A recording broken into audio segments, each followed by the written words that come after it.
Broads Media. What is going on, everybody? Welcome on into Sports Talk with Broads. I got the Phillies itch. I got to be honest with you. I'm thinking about pitchers and catchers. I'm thinking about spring training. I'm thinking about Bryce Harper walking up to the dish when his music's playing and CBP's going nuts. People are shit-faced crushing IPAs in the hot-ass sun, sweating their balls off, and the Phils go and win 6-2 against those stupid-ass Mets. All right, that's what I'm thinking about this morning. So let's talk about it, huh? All right, so with Dave Dombrowski, the real question becomes, are you upset with him? Are you disappointed in him? Outside of re-signing Aaron Nola, which was a big-time move, may I add, but outside of that, been a little quiet. For a while there, though, it was quiet all around baseball. People were waiting for Shohei Ohtani. The Dodgers get everybody and their mother. The Braves did something, though. They went out and tried a Chris Sale acquisition. I don't know how much that guy has left in the tank. I mean, I'll be honest with you. In his prime, I don't know if it was his delivery. For some reason, it always does go back to that when I think to myself, in what world was Chris Sale one of my favorites? Like, it's odd and random to me. And then I keep going back that maybe it's just the delivery I fell in love with. When he was at his peak, oh my God, it was unbelievable. But who the hell am I to think that he's going to go to an Atlanta Braves organization at this particular time in his career and be unstoppable? I'm not even afraid of Spencer Strider, because what the hell is that guy going to do when he sees the Phillies lineup? I'll tell you, he shrinks, he gets small. I'm not afraid. I could beat that Brave squad any single day. All right, that's how the Phillies approach it, and that's why I have this internal debate on, okay, do they have to win the division this year so they can sit back and relax while other teams compete in the first round of the playoffs to get to you? And then I know what's coming. Well, when they change the format, the teams that sit back, shut up. I want rest. I want to set up my rotation. I want Zach Wheeler to have the ball. I want him to be as healthy as humanly possible. I want these guys to kick it while others are working hard. And like the Braves failing, just because they failed doesn't mean I have to apply that to the Phils. Because one year they didn't do the simulated game. Then they tried the simulated stuff. And either way, they don't know how to come up close, because their number one guy, Ronald Acuna Jr., plays at a 50% clip. Remember that whole debacle out in the outfield? Here's JT running around the bases. He's half-assing it and lollygagging around. And if Snitker wants to play Tommy Toughnuts, that's great. You can do whatever you want to do. But reality is, that's not a winning player. As great as he is, that's their problem, not winning the division. So I do kind of want to demand this damn team to take that next step and not just start out super slow and then end up in a wild card spot eventually. I don't want to do that. I want to grab these 162 by the balls and go out and make a damn statement. That's what the Houston Astros do year in, year out, and then they're playing in the NLCS, and then they're playing with an opportunity to win a damn World Series. I want that. Damn it. But anyway, I think we got a little sidetrack to start the show. That never happens here. I mean, I never just ramble into the abyss. Jesus Christ. All right, now, let's try and get this back on track. I'm not really upset with Dave Dombrowski at all. And I don't know if this is hot takey or not, but reality is, last year's roster was good enough to win the World Series. They didn't win the World Series, but roster construction-wise, they were good enough to win the World Series. They're significantly better than the Arizona Diamondbacks. And then they could have absolutely won in the World Series.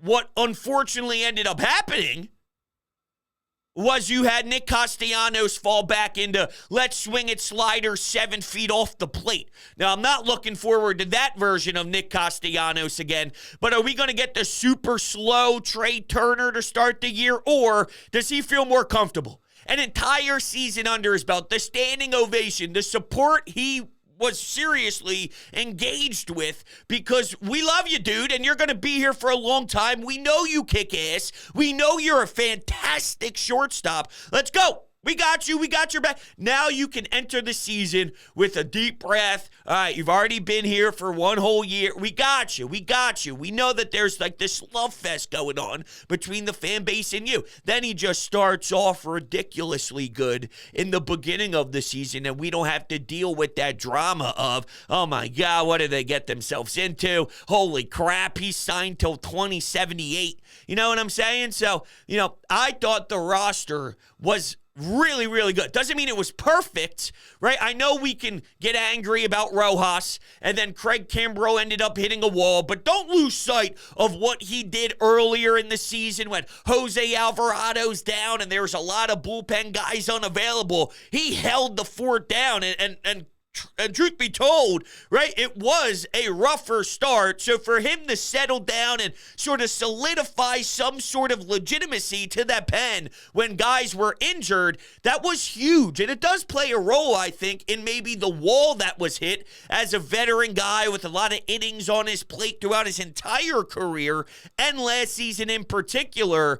It's just reality of how this thing goes sometimes. So I'm not saying they are perfect. We can discuss outfield. We can discuss Jake Cave and someone coming off the bench and this and that. But ultimately, the reason why they failed wasn't Jake Cave. The reason why they failed wasn't some random bench guy. The reason why they failed is your offense fell asleep. Your offense forgot how to get hot. You win and lose. You live and die by Schwartz, Turner, Harper, Nick, JT, Bohm, Stott. That's what's going to get you there. Not your ninth guy in your lineup who plays every 4 days, every Sunday at 1 o'clock to give somebody a rest. Now, it doesn't mean those roles aren't important, but I'm just going back to last season. If Nick Castellanos didn't struggle and was the great, oh my God, he's tearing the cover off the ball. He's got 4 home runs in 2 games, Nick Castellanos, which he is very capable of doing, by the way. I'm not demanding some nobody to go do it. We've seen it on multiple different occasions. He has it. It's the Rhys Hoskins effect. Rhys can be your dude for an entire month. Now, unfortunately, that comes with maybe a month of watching pitches go right down the heart of the plate or striking out at a pitch that should have been absolutely crushed to a different damn planet, right? I mean, it's just the hot and coldness of it, and we needed Nick and this offense to be the hot. And if they're the hot, you go win. You win. You're unstoppable, especially with the way Zach Wheeler can throw the ball and Nola can throw the ball. And I don't know if Taijuan Walker is going to be as bad as he was last year. Keep in mind, there was some drama between him and Rob Thompson on social media, if I remember correctly. He was liking tweets that maybe made some decisions about the starting rotation in the playoffs and all. I think he's better than what he put on display last season. I don't know, though, if he's comfortable right now, the complete opposite of what I was laying out with Trey Turner. Taijuan Walker doesn't seem to be someone I'm willing to go in with a bunch of confidence with. And if he ends up surprising me, then I will have a smile on my face. But I do feel deep down that he is better, whether his ceiling is what we think it is or not, or whether he gets to a point where we're really pumped up or not. I think it's got to be better than last year, even though the bar is just set at such a gross level that maybe that's not telling enough, right? Maybe that's still not good enough. If he gave us a 1 out of 10 last year and this year he gives us a 1.5, well, he improved, baby. he improved. But right, what are we doing here? The starting rotation. Okay, this is perfect because it can segue into Bob Nightingale's piece on USA Today about the Phillies being a sleeper for maybe Jordan Montgomery or Cody Bellinger. I'd be stoked if you can get in Montgomery here. Just a polished pro. He seems to be calm, poised. There's this veteran presence that he brings. And if you could slot that in between an Aaron Nola and a Ranger Suarez, that's a damn good rotation. A damn good rotation. Now, my guy, Christopher Sanchez, I still believe that he deserves a crack at this thing, and maybe that would hurt me from an emotional standpoint of my guy, Christopher Sanchez. But you know how this game works. Someone's going to need a little bit of time off. Someone will have to skip a few starts. Then Sanchez comes in and starts dominating, and then that's all we need. The rest is history. He'll be in the Hall of Fame before you know it. I would love Jordan Montgomery. I think that's a stellar move. I just don't know how much reality is involved in this piece, only because it was also mentioned later on down in the article that unless there is something that changes with the asking price or anything other than that, the Phillies aren't ready to pounce and be that sleeper. Well, what's going to change? Their agents is Scott Boras. You know how to work with Scott Boras, don't you? Yeah, we spent a lot of damn time in those meeting rooms talking to Mr. Boras. So it's not something easy, and what I really think it is a leverage play. This is Scott Boras talking to other teams, and if they just mix in a little, hey, the Phillies are rumbling, hey, Dave's picking up the phone to at least peek in, yo, you better watch out, then they start to move quickly. All right, hold on. We got to make sure we can't lose Montgomery here. We need him to help solidify this rotation. And if Dave, and you know the Phillies will go, they do have the background, and there are multiple different examples of them willing to go the extra mile. When they signed Kyle Schwarber, it's like, oh, that's Nick? And Nick? Nick Castellanos too? So nothing's going to stop them. Now the alarms are starting to go off in their respected buildings. Maybe it pushes them to not get outbid and to also move at a quicker speed. Then bada bing, bada boom, some of it's free agents. Sorry, I almost knocked over my whole entire mic stand here. Some of his free agents end up getting signed. And, you know, that's a part of it. And the Bellinger thing, ooh, I keep going back and forth. If you asked me a week ago, I probably would have been more out on it. Now I might be a little more in on it. Is he a 307 hitter? No. Could he be a 26 bomb guy? Yeah, absolutely. All right, so here's some of his other batting averages, though, in his career. He hit 210 the year prior. He hit 165 when a lot of individuals were writing him off.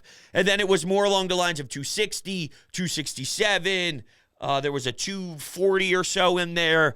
I don't think he's a 300 hitter. I also don't think he's a 165, 210 guy. If you could live in that 240 range with that pop, well then, yeah, no doubt about it. I would like Cody Bellinger, and you can totally convince me to give it a whirl here. For a while there, one of the reasons why I was more down on it, and maybe my brain just wasn't necessarily working then, or I was distracted by other failures in this city, the Philadelphia Eagles, and multiple other things, I just wanted a right-handed bat because you're losing Rhys Hoskins, who goes to Milwaukee. And I feel bad for him because the second he signs to Milwaukee, they're sending off Corbin Burns to the Baltimore Orioles. Good for them, by the way. They've been screaming from the mountaintops about ownership. Then they get new ownership. Then their ownership makes a splash like that. We ain't fucking around. That's the message to the entire city of Baltimore. And I lived down there for 2 years. I actually do respect their fan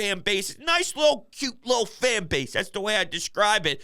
Camden Yards, 6 spot. They got some good stuff down there. The harbor, nice little spot. I'm just saying. So good for them. And the crowd was popping for him. In an AL East that's very intense. Just fascinated from a distance to watch the American League East and see what Baltimore can become. But that's another reason why I think some fans are mad and angry at Dave. Could you go get Corbin Burns? And I guess, I have so much faith in Dave Dombrowski. He's such a smart baseball mind. He's built winners in multiple different organizations and competitors, serious World Series contenders in places like Detroit. So he's done it all, man. This guy is a winner, and I would have to imagine there's circumstances on why they didn't get Burns. But it's not for a lack of calling. It's not for a lack of discussing. But you can't just do everything. You can't just, well, you have to. He's great. Well, no, not if it doesn't make sense. Not if you look at some of your assets and you project ahead and this and that. And I'm always proving talent over some unknowns that are playing in the minors, especially maybe with some starting pitching and the Mick Abels of the world when you have an Andrew Painter. I'm not saying you handcuff yourself and you are not allowed to pursue and be aggressive. No. But it's all calculated. They need to be calculated risks. And my point is, I trust Dave Dombrowski with my life. Therefore, if you don't land one of these big fish, I'd have to imagine there's reasons why. Even with the Yamamoto thing, they're in. They're not messing around. They were active, and they kind of understood that they weren't going to be able to go 2 feet in like the Dodgers, who land somebody else and all that. So it's just crazy. But I trust Dave Dombrowski. And when they don't execute, he's not perfect, and I'm sure there's times where he just accidentally swings and misses, just like Bryce Harper does, just like Kyle Schwarber swings and misses. But that also comes with an MVP season by Bryce. That also comes with 50 bombs for Kyle Schwarber and the most electric leadoff hitter to ever walk planet Earth. So, you just got to weigh that when you think of Dave, and I trust Dave. Dave is very intelligent. He sees what I see. Maybe I'm an intelligent baseball mind, just spitballing here. But he sees that that's a team that should have went to the World Series for sure and realistically won the World Series. The year against Houston was the better team. Last year, when the Phillies were playing their best ball, you can make the argument they were the best team in baseball. So a few fine tweaks here and there. Make sure Aaron Nola returns, because that would have been a massive loss. Blake Snell is also a name if anybody is willing, and maybe it's more along the lines of letting this market play out. What if Dave understands, look, we can see his innings, we can look at some walks, we can see how he was utilized, albeit there is something called a Cy Young attached to his name. But I know how this is going to go. I know how the analytical minds study that. I know how the market's playing out. Let it breathe. I'm not saying we're absolutely 1,000% going to cash in, but let's play a bit of a long game here, and I bet you it can work out to a potential favor, and maybe we pounce late. I wouldn't be surprised if he had that on his possibilities of the offseason, and now it's playing out right in front of his eyes. Because look, there are guys chilling that are still available who can absolutely 1,000% help a team. And I don't think Dave Dombrowski's done. Although every time I say that, Jason Stark's little interview that he had recently seems to shut it down a bit, and Jason Stark's very connected. But I don't know, man. I'm working with my gut here. And my gut says there's something to maybe this. All right, what's that one more that can get Phillies fans a little bit more juiced up for the season? Something's out there. Now, maybe it's not as big as the greatest that's available, and it's probably not as blah as a JK thing. Maybe there's something in between that just for a little bit of adrenaline, a little bit of a charge. I'm just saying, I wouldn't be shocked. But anyway, this whole thing really stemmed back to the Cody Bellinger stuff, and I was so attached to the idea of a right-handed bat because of the loss of Reese. But when you think about it, you got Schwarber, you got Harper, you got Brandon Marsh, you got Bryson Stott. Those are some really good core lefties. And right-handed, Trey Turner, JT, Nick Castellanos, Alec Boehm, who I'm a big fan of that power, baby. We're back. It's almost springtime, so that means we're going to get about 73 episodes of me getting all pissed off because Alec Boehm at 6'5" should be able to drive a ball over the wall. But he can now. He can now. So we're going to take that back from 70 episodes to maybe about 42. So, hey, if you're a big Boehm stan, then you're 30 episodes less that you may enjoy. But anyway, there's a lot of righties, there's a lot of lefties, and those are just the core ones off the top of the dome. it doesn't matter. You're not fiending for a specific right-handed bat. You got a good mix of both. I don't want to see Bryson Stott lead off, by the way. You're a clown if you want to see Bryson Stott lead off. You're a clown if you want to see Bryson Stott lead off. I'm just saying. I don't want to see Turner lead off. There's only one man that deserves to lead off because he's the greatest leadoff hitter ever born. And HelloFresh is the greatest meal kit ever born. Listen up. Don't let recipe boredom strike because HelloFresh has more options than ever before. Dig into their biggest menu yet with over 45 dinner options to choose from weekly and even market add-ons that you now can suit with any lifestyle.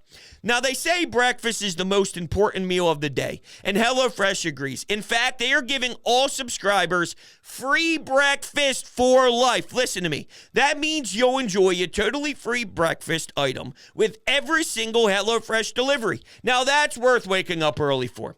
Go to HelloFresh.com/BroadsFree and use my code BroadsFree for free breakfast for life. One breakfast item per box while your subscription is active. That's free breakfast for life at HelloFresh.com/BroadsFree and use code BroadsFree. HelloFresh is America's #1 meal kit. Now, let me explain.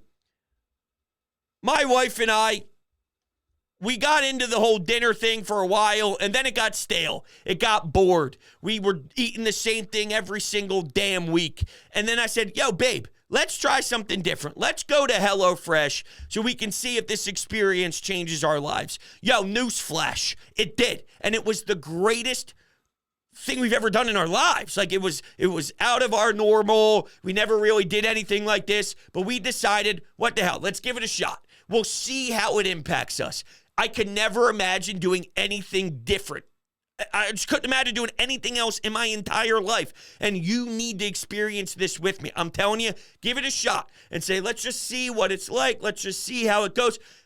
You'll never go back to anything else. You have to go to the grocery store. It gets delivered right to your doorstep. It's pre-portioned, so you don't have to measure anything out. You follow the 8 recipe steps that come on a card, and you can see the visuals. It's 8 steps. You just follow along. Bada bing, bada boom. 20 minutes later, you got something beautiful whipped up. Whether it's a shrimp and mushroom risotto, one of my all-time favorites, a flatbread of your choice. It's amazing. HelloFresh.com/BroadsFree. Check out the link down below in the description. Am I worried about the bullpen? I would like another arm. I think I would like another arm. But with that said, bullpen's so fluky anyway. You don't know from year to year who can step in and be excellent. Can it be Connor Brogdon this season? Who would have thought it would be Hoffman? Who would think by the end of the year we're going, let's fucking go, Hoffman. This dude's electric, right? It's just not normally how we process seasons before the year goes, or process the year before the season begins, really. And you know, could it be a change up from Connor Brogdon? Could it be somebody that is an unsung hero who has a big pop-off season and is good to mix in with your Jose Alvarados of the world, your Sir Anthony Dominguez's in the world? And yeah, I mean, I've seen better bite out of Sir Anthony Dominguez than we saw last season, but maybe that means that this year, as they ride the seesaw of up and downs, because that's the life of a relief pitcher. All right, now I would have loved a reunion with Hector the Protector if the price matched up and all, and that would have been insanity. I mean, I was a big Hector Neris guy, man, a huge Hector Neris guy. I would have pulled out a Hector Neris jersey, maybe even a Hector Neris tattoo, because I'd envision the 9th inning on the mound, Game 7 in Philadelphia. Against the Boston Red Sox. That's right. Maybe the Yankees. Let's go Yankees. Just say, not let's go Yankees as in let's go Yankees. It's let's go Yankees in this hypothetical that we're drawing out here, all right? Ooh, that was a little nasty. I almost threw up a little vomit. I took a pill this morning, and it's sitting in my chest. Very uncomfortable, and I'm not happy. But anyway, Hector the Protector on the bump at home. 9th inning. 2 men on because of 2 walks, but there's 2 outs. Little splitter action on a 2-2 count. But it's okay. Now it'll be Jose with a lefty-lefty matchup where Rob walks out to the Sir Anthony starts the inning after having a good solid eighth. Here's Rob coming out to the bullpen. And then here's Jose, big body, running. Dude, fuck yeah! I'm enjoying this. I'll be honest with you. It's been a while since I talked some Phillies ball, and I got the chills. All right, everybody. We'll relax. I believe there's family upstairs, so if they hear me right now, they're probably thinking, this is what it sounds like in your house? With my 2 dogs barking, my baby crying, the whole shebang. Yeah, listen, I got to go scream about the Phils. Give me 30 minutes. I'll be right back. All right, I don't know what just happened to this damn web browser, but we'll take call. Why is it so zoomed in? In what world? Okay, whatever. We'll do this. Here we go. Hey, Rhodes, even though, we could be talking about the absolute dysfunction of the Eagles trying to hire fucking Fangio, or the Sixers continued pretty good dominance, whatever. I'd like to talk about, or the Flyers, surprise, surprise. I'd like to talk about the Phillies real quick because I don't know when you're going to use this, or if you will use this, because I don't know when, a podcast is coming out about the Phillies. We got it. But spring training's around the corner, and I would just like to say this team will be significantly worse because we do not have Rhys Hoskins. Well, they didn't have him last year. I'm telling you. And people are going to call me crazy for it because his defense is lackluster. You don't replace 30 bombs a year. And they're not. They're showing no signs that they're going to. So I'd like to get your thoughts on that. I'm going to miss the heart and soul of this team because Bryce Harper certainly isn't the heart and soul of this team. Whoa. He might be a good leader. I'm not going to say he's not. Whoa. But Rhys Hoskins was that blue-collar guy. Whoa. I was with you. Bryce Harper, the way Bryce Harper plays is contagious. And Rhys Hoskins, I do believe that he was more of a vocal leader, actually, than Bryce Harper is. And if you want to start ripping apart that debate, look, I think Bryce plays with that energy on the field, and that's what's so motivating about him. That's what screams the loudest is the way he laces up those cleats and plays. I thought Rhys was excellent from a vocal standpoint, and I agree that you don't replace 30 home runs. You just don't replace that. But to say they're going to be significantly worse when he didn't even play last year, right? He had the injury in spring training. He didn't play in the regular season, didn't play in the postseason, and they got to where they should have closed the door to advance to another World Series. So it's not as if Rhys was there for 80 games and they went off in 80 games. The moment he went down, they fell apart, still snuck into the playoffs, and you could tell those 30 home runs was really limiting what you could be. Yeah, they had another element in them, though. There's no doubt about it. Imagine if Rhys was there. Imagine if Rhys was playing. It's crazy, right? And yeah, in an ideal world, I'll be honest with you, what I would have done is I would have had Bryce Harper play outfield. I would have had Rhys Hoskins play first base, and that's what I would have done. I would have ran it back with that because that offense is better than it is standing today. I completely agree there. The unnecessary shot, though, at Bryce Harper, what are we doing? We're ripping Bryce? That guy's clutch as hell. That guy has come up in bigger moments in the last 2 seasons than people do in an entire career. Against the Braves, against the Padres. These are iconic. Iconic. You talk about that forever. You talk about the Arcia stare down for the rest of history.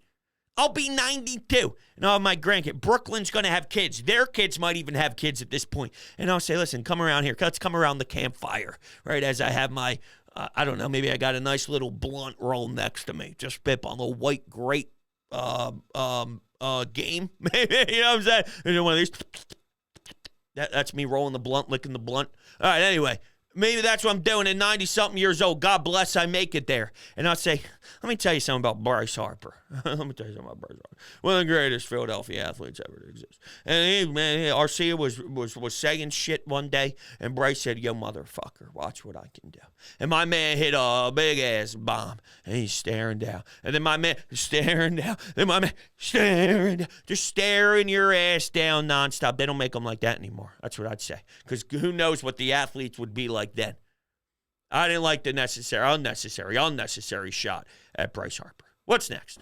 Yo, what's going on, buddy? So, I thought that we were sleepers for Bellinger and Montgomery, which I'm not opposed to. Like, I think we haven't really gotten better. Well, we haven't gotten better in the free agent market because all we did is re-sign Nola, and we literally moved Harper over to first and lost Rhys Hoskins. We need to make that worth something and not just losing Rhys for nothing.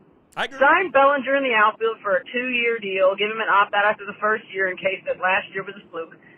And I don't think we need Montgomery. I think we need another, good pitcher in the back end of the bullpen because losing Kimbrel wasn't a bad thing because, he shit the bed in the postseason. But we need someone else in there. I mean, our bullpen's fine, but I want someone new. So, I don't know. We need to get Bellinger, get another reliever. We only have a couple weeks left until spring training, so we're kind of on the clock now. So, Dave, do something. I like the way you phrase that, though. If you're moving Bryce to first and you're losing Rhys, you do need to find a way to make advantage of that or gain an advantage of that. Maximize what you're doing. So, yeah, I do like that. It's very well put. The only thing I didn't agree with was the Montgomery thing because I think you're downplaying what Montgomery is. And while I would love an addition to the bullpen and all, starting pitching is massive. Think about what we had to go up against with the Houston Astros.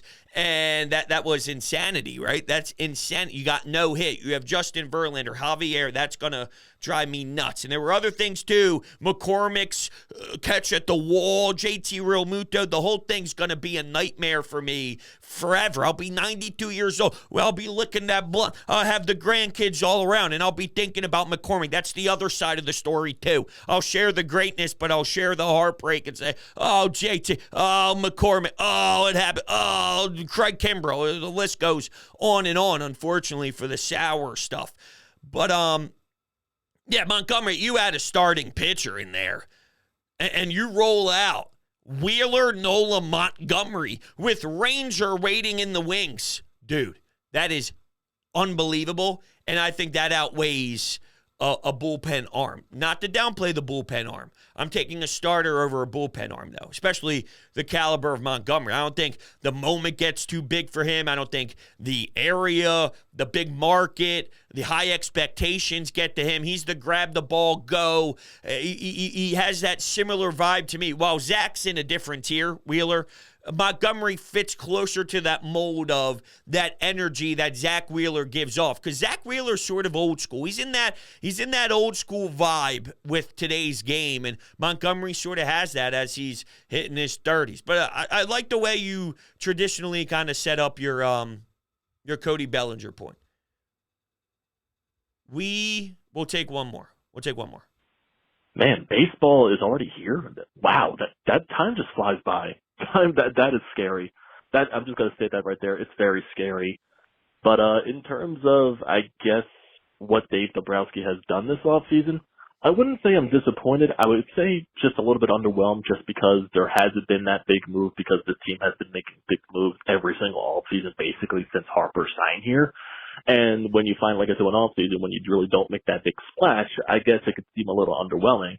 I do wish they would have maybe supplemented the bullpen or the bench more. I don't think they needed another gigantic piece in free agency just because the market this year was just so goddamn terrible. I think the one thing that people don't understand is when you're constantly saying, go out there, get the big fish, get the big fish, get the big fish. Well, you can always spend this money, but you need to figure out where the cost-efficient pieces are going to be. I understand people are worried about Rojas and all that stuff, and, some parts of the bullpen. But you need cost-efficient players. That's how you build sustained success on top of the people that you spend all the money on, which is basically your core of the Harper, Turner, Schwarber, Aaron Nola, Zach Wheeler, etc. Aaron Nola was the big splash this offseason.